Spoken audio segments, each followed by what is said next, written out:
반갑습니다. 반갑습니다. 부자노동자입니다. 아크솔림 방지 대책 계속 가보겠습니다. 아크솔림을 방지하려면 첫 번째 직류용접을 피하고 교류용접을 사용하면 됩니다. 이게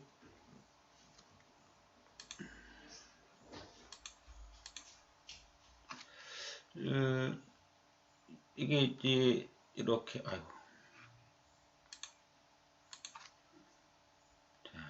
이렇게 홍가공이 되어 있죠. 홍가공이 되어 있고요.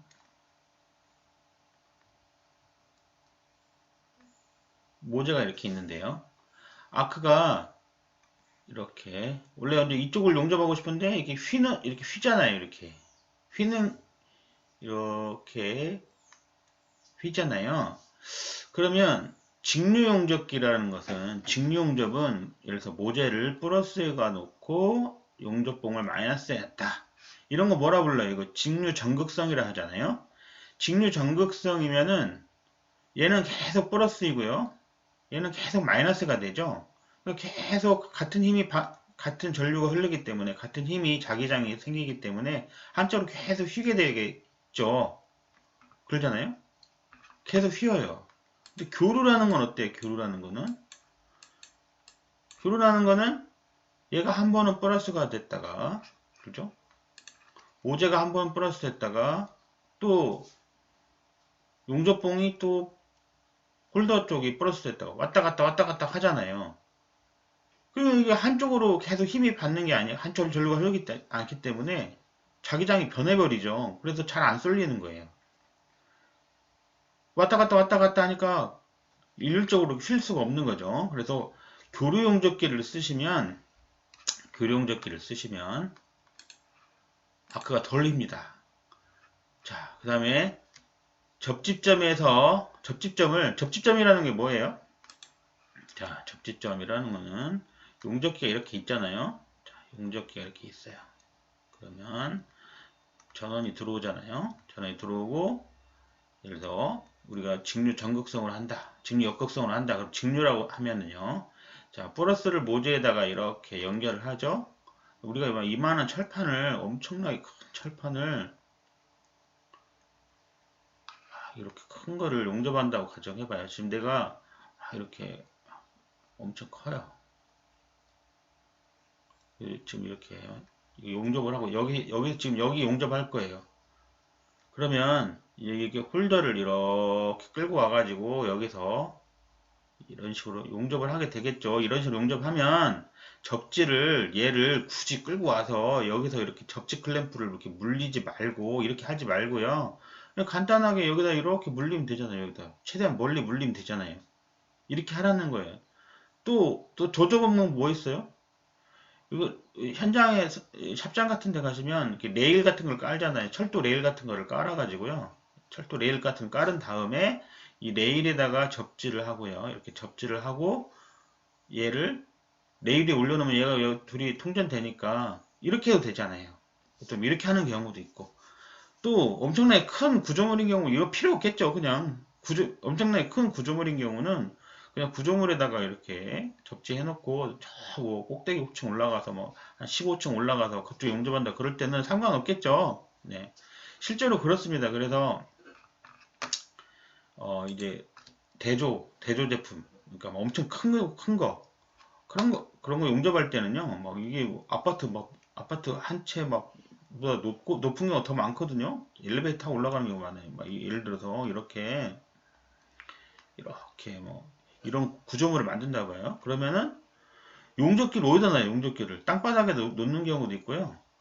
용접기를 여기 옥상에다가 이렇게 설치해요. 용접기를 설치해서 여기다가 여기 뭐 빔이 막 흘러가겠죠? 그럼 용접기를 여기 빔에다가 이렇게 접지하고요. 이렇게 홀더를 쭉 내려서 사람이 여기서 이렇게 용접하는 거죠. 이런 식으로 여기서 용접하는 거예요. 이런 식으로 해요. 멀잖아요. 이렇게 그죠? 이렇게 머니까 이런 경우는 아크솔림이 잘 안 생기겠죠? 네.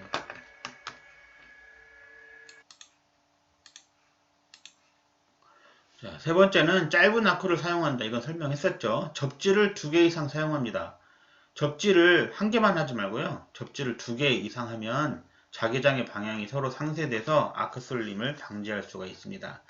용접 시작부와 끝단부에 엔드탭을 설치하면 됩니다. 엔드탭이란 게 뭐예요? 또 뭐 꼬리를 물고 새로운 게 나오죠. 아시는 분들은 뭐 다 아시겠고요.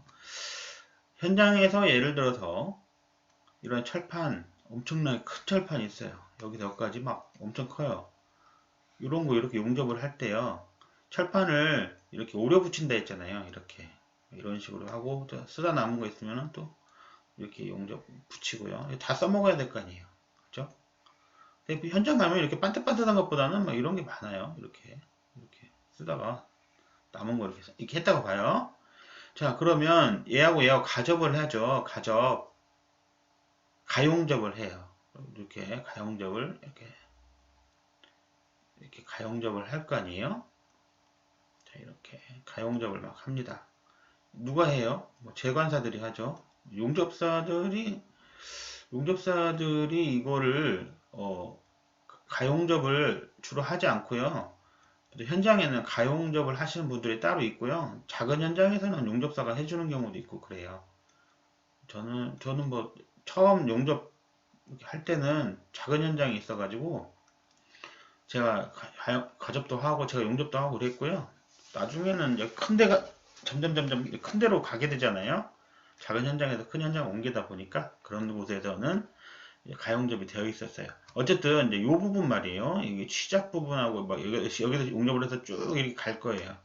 그러면 여기 끝나는 부분, 이런 부분 말이에요.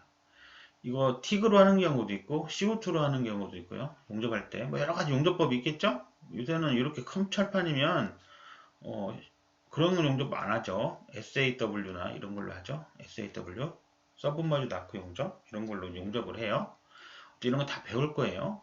나중에 언니가 배우겠죠. 어쨌든 여기 시작할 때요. 요 부분만 하고 시작부나 끝에 부분을 말하는 거예요. 자, 시작부나 끝에 부분을 한번 보면은요. 자, 우리가 이제 이런 철판하고 이런 철판이 있어요. 두 철판을 우리가 붙이려고 해요. 우리가 이제 플럭스 코어드 아크 용접 시험을 보잖아요. 기능사도 이제 이산화탄소 가스 아크 용접 기능사 이거 하실 때는 이렇게 시험을 봐요. 실제로 이렇게 이 판하고 이 판을 붙이는데 가용접을 하려고 보니까 이게 하는 건 좋은데 이게 튼튼하지도 않고요. 하면서 휘기도 하고 또 시작부나 끝부분에서 항상 이게 뭔가 이 용접이 깔끔하게 안 되는 거예요. 왜냐면 아크도 휘고 처음에 아크가 안정이 안 돼서 뭔가 불량도 많이 나고 막 그래요. 실제로 해보시면. 그래서 어떻게 하냐 여기에다가 요렇게 생긴 구조물을 하나 대는 거예요. 철판같이 생긴 거를 같은 재질이어야 돼요. 엔드탭은 모재하고 같은 재질로 주로 해요. 그래야 용접이 될 거 아니에요. 자, 이렇게 이런 식으로 엔드탭이라는 걸 이걸 만들어요. 이렇게 생긴 구조물을 만들어요. 자, 그러면 이걸 엔드탭이라고 하는데 엔드탭이라고 하는데요. 엔드탭은 이 모재하고 같은 재질로 해야 되고요. 그 다음에 홈 여기 루트 간격에서 개선이 이렇게 될 거 아니에요. 이렇게 이런 식으로 되잖아요. 여기서까지 루트 간격이잖아요. 그럼 요 개선에 맞게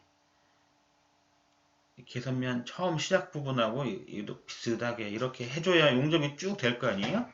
그럼 용접을 처음에 시작하면은 아크가 안정이 안 되니까 이 부분에서 결함이 굉장히 많이 들어가요. 해보시면은 항상 용접이 이어지는 부분에서 RT를 찍으면은 용접이 이어지는 부분에서 결함이 많이 발생해요. 용접을 하는 중에는 잘 발생하지 않는데 거의 아니 물론 실력이 있는 용접사일 경우에요. 근데 시작부하고 꼭 끝나는 부분에서 항상 용접해보면은 그 부분에서 결함이 많이 들어가요. 아크가 안정이 안 되고 아크가 쏠리고 막 또 난리 브루스가 납니다.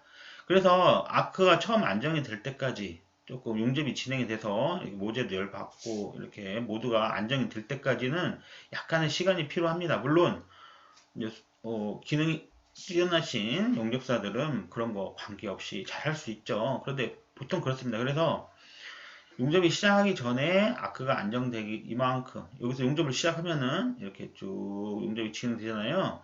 처음에는 난리 부르스가 나더라도 가다 보면 안정이 되면서 이쯤 되면은 용접이 잘 되겠죠? 쭉 용접을 했다고 가정해봐요. 그러면 어떻게 하면 돼요? 용접이 끝나고 나면 여기 부분을 잘라내버려요. 이렇게 잘라내버려요. 엔드탭은 이제 가접을 하죠. 이렇게 여기다 가접을 이렇게 모재하고 가접을 해서 하지만 여기가 용접이 완전히 여기 이 부분요. 이 부분은 이제 용접이 완전히 된 부분이잖아요. 된 부분이니까 이거를 그냥 잘라내면 되는 거예요. 잘라내면 깔끔합니다. 이렇게 용접할 때 양쪽 끝에 되는 거를 엔드탭이라고 해요. 엔드탭은 모재와 같은 재질로 해야 되고요. 모든 조건이 비슷해야 됩니다. 자, 이렇게 하는 거를 엔드탭이라고 그래요. 엔드탭을 대시면은 아크슬림을 방지할 수가 있습니다. 그 다음에 용접부의 끝을 아크가 휘는 반대 방향으로 기울이시면 되겠습니다. 이게 또 무슨 말이냐? 자, 이렇게 모재가 있는데요. 모재가 있어요. 근데 아크가 막 쏠려요. 실제 용접하다 보면 그런 경우가 가끔 생겨요. 나도 모르게. 자, 이렇게 있으면 얘가 이렇게 아크가 쏠려요. 그러면 얘를 어떻게 하느냐? 용접봉을 약간 이렇게 아까 휘는 반대 방향으로 이렇게 하면 어떻게 되겠어요? 이렇게 내려올 거 아니에요. 이렇게. 그러면서 내가 원하는 방향 가겠죠? 그래서 아크 쏠림 방지하는 대책 중에 하나는 아크가 휘는 반대 방향으로 기울이시면 되겠습니다. 자, 이번 시간은 각장과 각목에 대해서 한번 배워보도록 하겠습니다. 용어에 대해 배우는 거죠. 각장과 각목. 용접하고 보면 이런 일이 많이 나와요. 이게 주로 어디서 나오는 말이에요? 네, 이게 주로 필렛 용접에서 많이 나오는 단어죠. 필렛 용접은 뭐예요? 이렇게 90도가 되어 있는 거. 뭐든지 이렇게 90도 이렇게 직각이 거의 되어 있는 이런 거. 이런 상태에서 이쪽 부분을 용접하는 거. 90도가 아니어도 상관은 없죠. 90도가 정확히 맞을 수도 없지만 주로 90도죠. 이쪽 부분을 용접해서 얘하고 용접하는 거를 필렛 용접이라고 합니다. 또 같이 이쪽도 용접할 수 있겠죠? 네, 이렇게 용접하는 거 이런 거를 주로 필렛 용접이라고 해요. 또 이렇게 해서 십자로 용접할 수도 있겠죠? 네, 이거 십자 이음이긴 하지만 이것도 필렛 용접이죠. 요 부분만 보면 필렛 용접이죠. 이렇게 하는 거를 필렛 용접이라 합니다. 자, 필렛 용접을 하는데요. 필렛 용접에 대해서는 또 자세한 것은 나중에 하기로 하고요. 오늘은 용어에 대해서만 좀 배워보도록 하겠습니다. 자, 이렇게 얘하고 얘를 용접해요. 이렇게 용접을 하는데요. 여기서부터 여기까지를 우리가 각장이라고 불러요. 각장이 필렛, 웰드, 레그라고 그래가지고요. 다리 길이라고 돼요. 다리 길이. 영어가 좀 복잡하죠?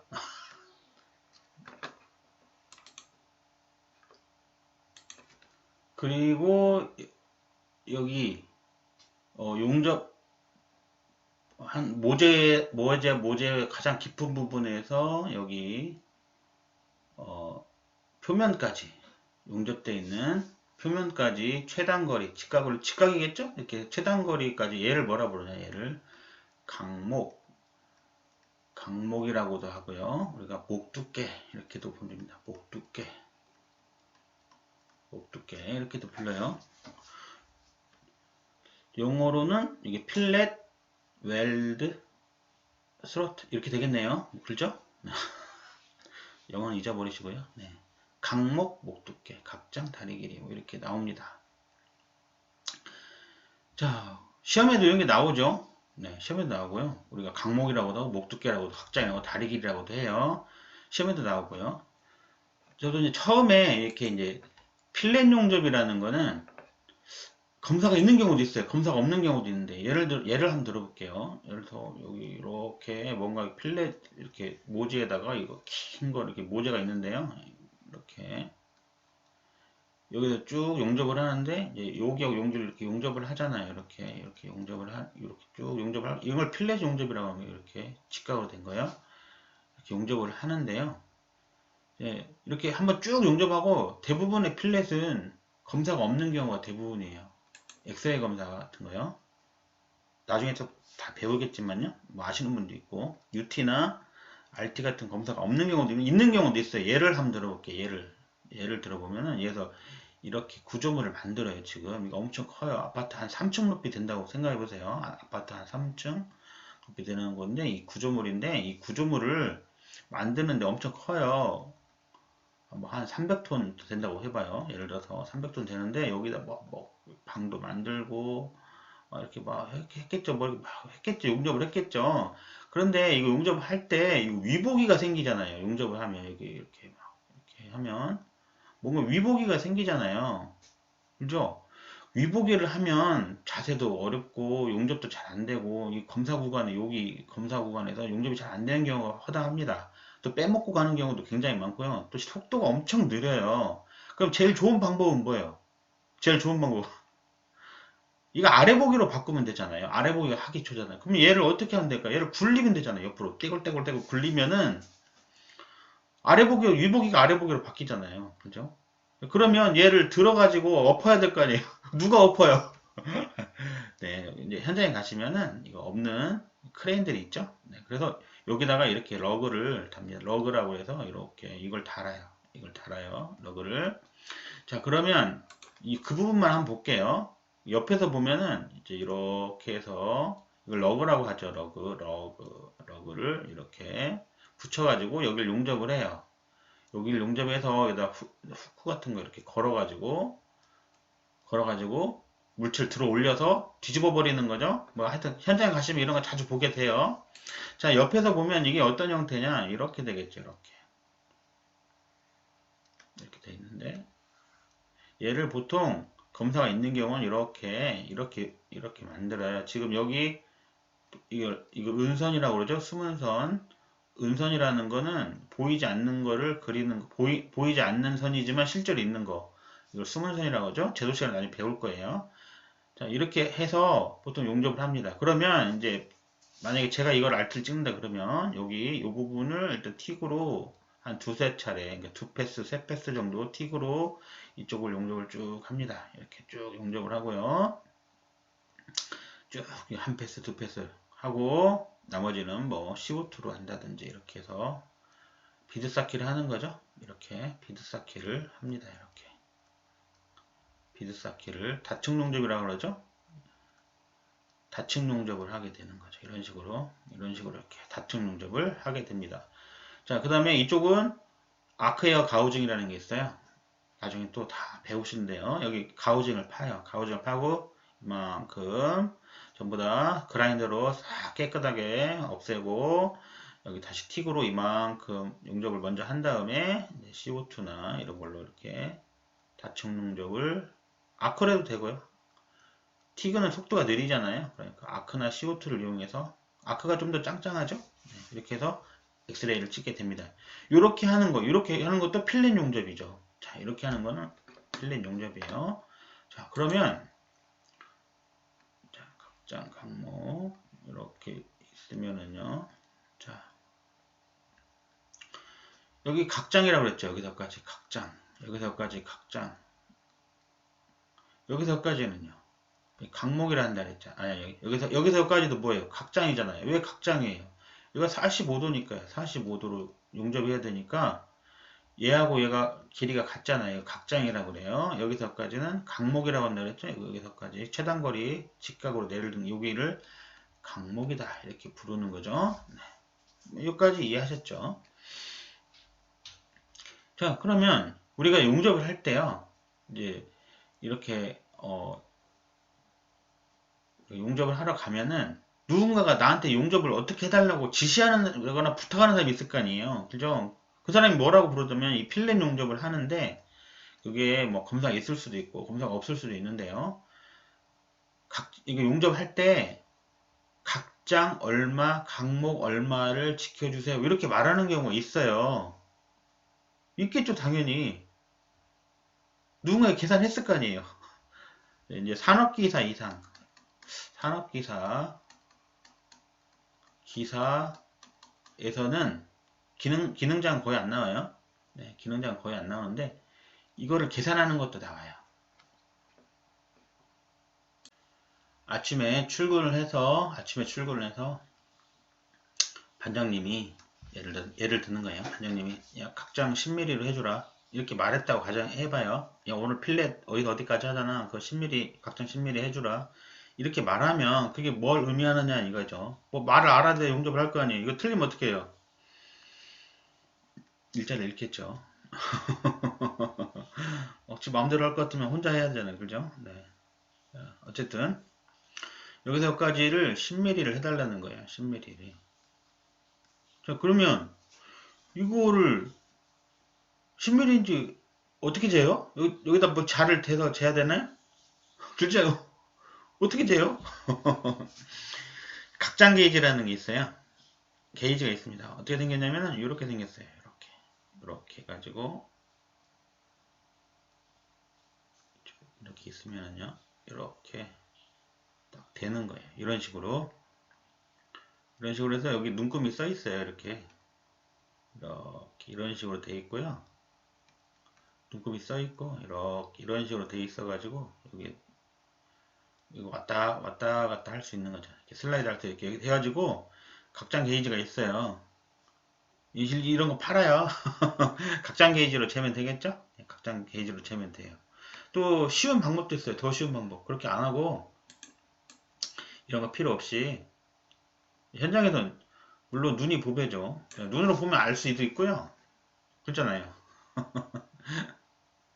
또 그냥 저 같은 경우는 뭐 이렇게도 해요. 아주 간단한 방법이요. 뭐냐면 우리가 이제 티그 용접을 한다. 그러면 와이어가 와이어가 2.4파이자도 있고 3.2 있고 막 그러잖아요. 2.4는 그럼 2.4로 용접한다. 그러면 몇 개 돼요? 한 4개 이렇게 놔서 4개가 들어가면 여기서까지 10mm잖아요. 여기서까지 10mm. 이런 식으로 확인할 수 있겠죠? 10mm보단 여기서까지 10mm 되려면 이거 4개면 5개는 들어가야 되겠네. 그렇죠? 이런 식으로 또 피부과학 용접봉 심성 같은 경우는 3.2짜리 용접했다. 그러면 3.2면 한 3, 4개 들어가면 되겠죠? 뭐 이런 식으로 하는 거죠. 자세한 거는 현장 가서 이제 해보시고요. 게이지를 쓰시는 게 가장 좋겠죠? 또 이런 경우도 있어요. 작업 지시할 때 물론 여러분이 반장님이라고 가정해봐요. 그러면 이제 신참 용접사들이 왔어요. 아니면 뭐 이제 작업 지시를 해야 돼요. 그러면 보통 필렛 용접 하다 보면 다들 빨리 하고 지나가려고 하는 경우가 있거든요. 그러면 어떻게 되냐면 이렇게 돼요. 이런 식으로 원래는 어떻게 해야 돼요? 이렇게 돼야 되는데 이런 식으로 안에 배가 홀쭉하게 이렇게 되는 거죠. 이렇게 그러면 이게 튼튼할까요? 아니죠. 자, 여기서 여기까지 거리를 뭐라 부른다 그랬죠? 강목이라고 한다 했잖아요. 그래서 강목을 얼마 해주세요. 아니면은 뭐 필렛 용접 하는데 강목이 나오게 해주세요. 강목을 원위치, 아니 원 치수대로 해주세요. 이렇게 지시할 수 있다는 거죠. 그죠? 강목 또는 목 두께 이렇게 말하고요. 여기서까지는 다리 길이, 각장 이렇게도 불러요. 영어로는 잘 안 해요. 현장에서. 자, 여기까지는 이해 가셨죠? 네. 그래서 자 그러면 시험에는 뭐가 나오느냐? 뭐 이런 것들이 나오지만 시험에서는 주로 나오는 게 각장과 강목의 어떤 관계가 있는가? 요게 많이 나온다고요. 자, 여기서 여기까지를 뭐라 부른다 그랬죠? 각장이라고 한다 그랬죠? 각장. 이쪽은 여기서 여기까지는 이것도 각장이에요. 각장. 그러면 우리가 요 삼각형만 한번 볼게요. 요 삼각형 있잖아요. 요 삼각형만 한번 볼게요. 자, 삼각형 있으면은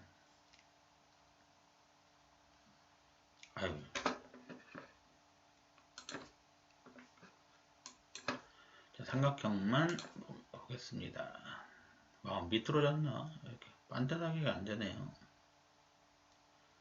자, 이렇게. 자, 그럼 여기 90도잖아요. 90도. 여기서 여기까지는 45도. 그죠? 여기도 45도가 되겠죠? 이걸 뭐라 불러요? 이등변 삼각형인데, 그죠? 여기 같잖아요. 여기 같은 거. 이걸 이등변 삼각형이라고 하죠. 자, 이걸 뭐라 불러요? 여기서까지는 각장이라고 하죠. 각장. 여기도 각장이에요. 각장. 예, 각장. 여기서까지 거리가 각장이 되겠습니다. 자, 그러면 각목은 어떻게 해요? 각목은 여기 꼭지점에서 여기까지 최단거리겠죠? 최단거리를 구하면 어떻게 돼요? 여기도 또 직각이 되겠죠? 직각이 돼요. 그러면 여기가 90도니까 여기는 90도를 반절로 나눴잖아요. 이게 요 길이하고 요 길이도 같은 거죠. 자, 이것도 자, 그러면 여긴 몇 도? 여기는 45도잖아요. 왜냐면 90도를 반절로 나눴으니까 이게 45도가 되죠? 45도, 45도니까 얘는 뭐예요? 얘도 이렇게 하겠네. 얘도 이등변 삼각형인 거죠. 얘도. 그죠? 얘하고 얘도 이등변 삼각형이 되는 거예요. 자, 그럼 얘는 각장이라고 그랬어요. 여기는 뭐라 불러요? 각목이죠. 각목. 자, 이제 여기서부터는 삼각함수가 들어가죠. 삼각함수. 코사인 45도. 코사인 45도라는 게 뭐예요? 코사인 45도. 자, 삼각함수에서 코사인 45도라는 거는 여기가 A고 여기가 B라면 요 빗변분의 여기 이렇게 코자처럼 이렇게 생겼죠? 이거 세타라고 하면 이거 세타라고 바꿀게요. 코사인 세타는 코사인 세타라는 것은 A분의 B가 돼요. 벌써 머리가 막 지끈지끈하죠? 네, 이거는 삼각함수를 중학교 때 배우던가요? 고등학교 때 배우던가? 배우잖아요. 중학교 때 배우는 것 같다. 코사인 세타라는 건 A분의 B입니다. 그러면 여기서 코사인 45도라는 건 어떻게 돼요? 여기 각장분의 각목이 되겠죠? 빗변. 이게 90도잖아요. 여기 90도 하면 빗변 각장분의 각목이 코사인 45도가 되는 겁니다. 자, 머리가 아프신가요? 자, 머리가 아프시더라도 좀 참으세요. 이게 중요한 건 아니에요. 알고만 있으면 돼요. 듣고 그런갑다. 이 정도만 하면 돼요. 네. 자, 어쨌든 코사인 45도라는 것은 각장분의 각목입니다. 여기 각장분의 각목이 코사인 45도예요. 자, 그러면 양쪽에 각장을 곱해줘 보세요. 각장을 양쪽 변에 곱해줘요. 그러면 각장 곱하기 코사인 45도는 각목이 되겠죠? 왜 그래요? 얘랑 이렇게 없어지니까요. 자, 그럼 코사인 45도는 어떻게 돼요? 코사인 45도는 2분의 루트 2입니다. 코사인 45도가 왜 2분의 2 루트인지 궁금하신가요? 혹시? 네, 그럼 설명해 드려야죠. 코사인 45도. 자, 그럼 코사인 45도가 되게 한번 그려볼까요? 이렇게. 자, 이거 직각이고요. 얘가 45도예요. 또 45도입니다. 그러면 얘가 1이고 여기가 1이잖아요. 같으니까. 그죠? 그럼 여기는 얼마예요? 피타고라스 정리죠? 피타고라스 정리에 의해서 여기를 A라 하면은 A의 제곱은 1의 제곱 더하기 1의 제곱이 되겠죠? 얘 제곱한 것은 얘 제곱한 거고 얘 제곱 같다. 이게 피타고라스 정리잖아요. 양쪽에 루트를 씌워보세요. 그러면 루트를 이렇게 씌우면요. A가 되죠? 바로 빠져나와서 A가 되고요. 이거는 루트 2가 됩니다. 그러니까 여기가 1일 때 여기는 얼마예요? 루트 2잖아요. 그죠? 자, 그러면 코사인 45도는 얼마예요? 코사인 45도는